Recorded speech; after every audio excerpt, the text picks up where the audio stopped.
Hello, eager students. My name is William Quaterio with the Florida Southwestern State College Writing Center.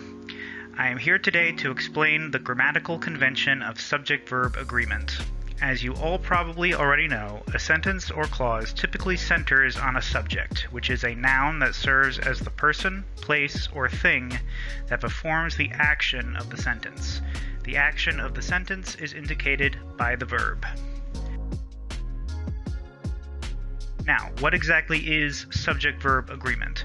Simply put, subject-verb agreement is the grammatical rule that there needs to be a match between the subject, a noun, of a clause or sentence and the verbs. What does that mean? Subject-verb agreement, also called subject-verb concord, refers to matching the subject and verb of a sentence in tense, aspect, and mood, which translates to number, person, and gender. English doesn't use grammatical gender, as we know, except for pronouns, and only the verb be changes based on whether it's first, second, or third person. That means most English subject-verb agreement is about quantity.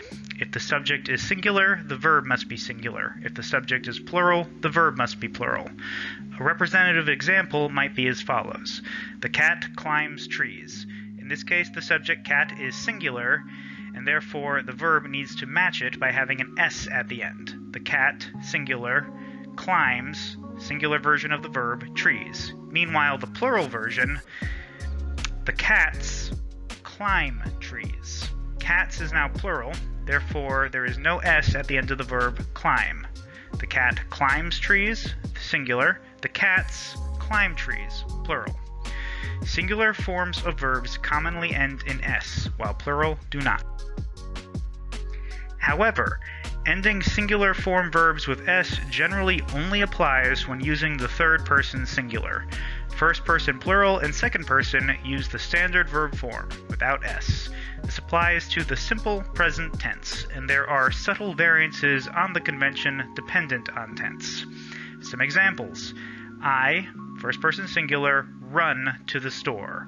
And we see that this conventional spelling of the verb, run, remains the same with the first person plural, the second person, and the third person plural. We have an exception with third person singular. He runs to the store. S at the end of the verb, run. He runs to the store. Now, biggest exception to this rule concerns the verb to be. The most common verb in English, be doesn't just represent a general state of existence. It's also an auxiliary verb necessary for the continuous tenses. In English, be is the only verb that changes based on the person. If you're using the verb be alone or as part of a continuous tense, the subject-verb agreement rules require that you match both the number and the person. And I've indicated how to conjugate be with this handy chart here. We have the singular and plural of each person. First person singular, I am. First person plural, we are. Second person singular, you are. Second person plural, also you are.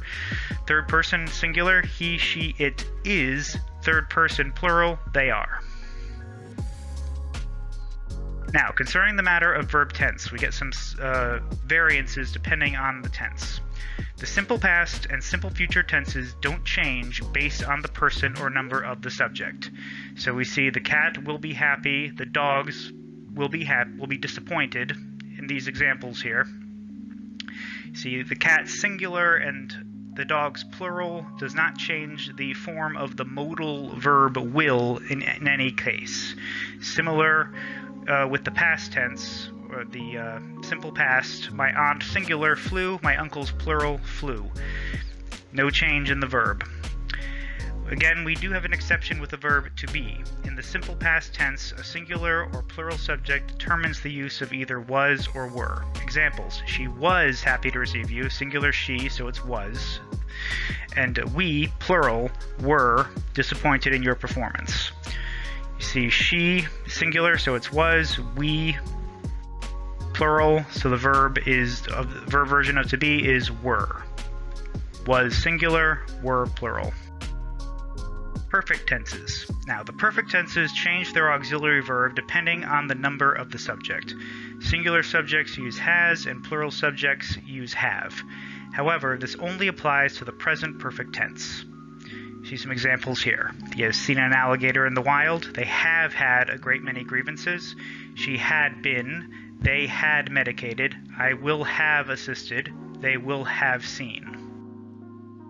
Now, if you wish to know more, you can visit the excellent and very helpful website Grammarly.com. They have a blog post which covers the conventions of subject-verb agreement, including some of the advanced rules which outline exceptions or variances on the rules I've just described to you. And if you need more help, you can always visit the FSW Writing Center.